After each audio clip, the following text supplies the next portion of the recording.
In this video, we will talk about the limits.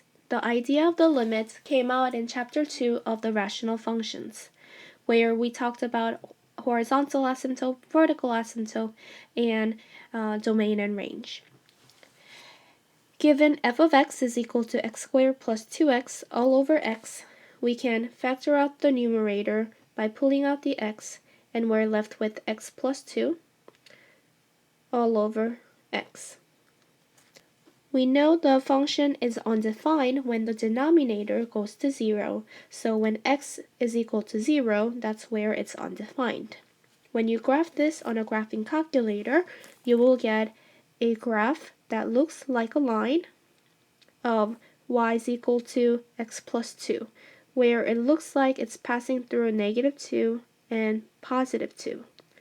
But again, as we talked about, when x is equal to 0, the y value is undefined. So actually, on this graph, we have a hole. This point is called a point of discontinuity of the function, where a point 0, 2 is actually missing. Let's talk about the limits. As limit x approaches 0 of this function, at x equals to 0, the value of y is undefined. However, from the left side and from the right side, as x approaches 0, the value of y is getting closer and closer to 2. So the limit as x approaches 0 of this function, the y value is approaching 2. Whether the function at x equals to 0 is defined or not defined is not important in the definition of the limits. However, what we're interested in is finding out the behavior of the x value as it gets very, very closer to 0. For example, if limit x approaches 1 of this function, what's the value? Here at x equals to 1, it's defined. In this case, if we directly plugged it into the original function, we would get 1 plus 2 times 1 all over 1, so we would get 3. So limit as x approaches 1 of this f of x is equal to 3. That means as it gets closer and closer to 1 from the left side and from the right side, the value of y is approaching 3. Evaluate the limit as the x approaches 2 of the function x squared. We know that x squared function is unconcaved up, passing through 0 and 0. When x is equal to 2, the y value corresponding is equal to 4.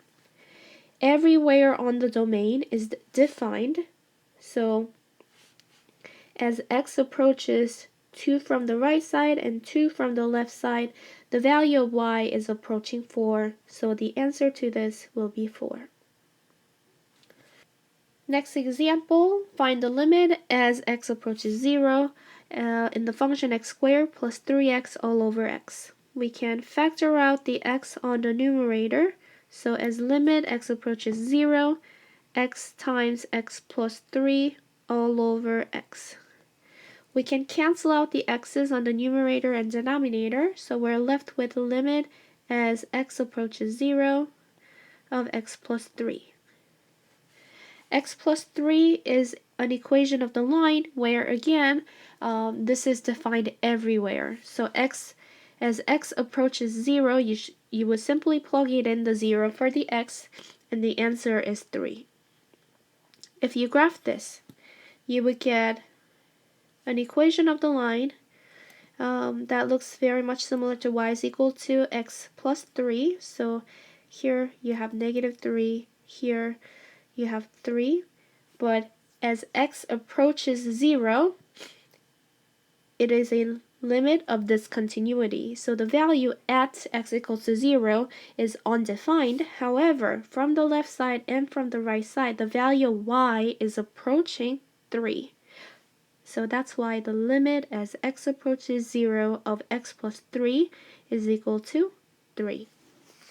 Last question.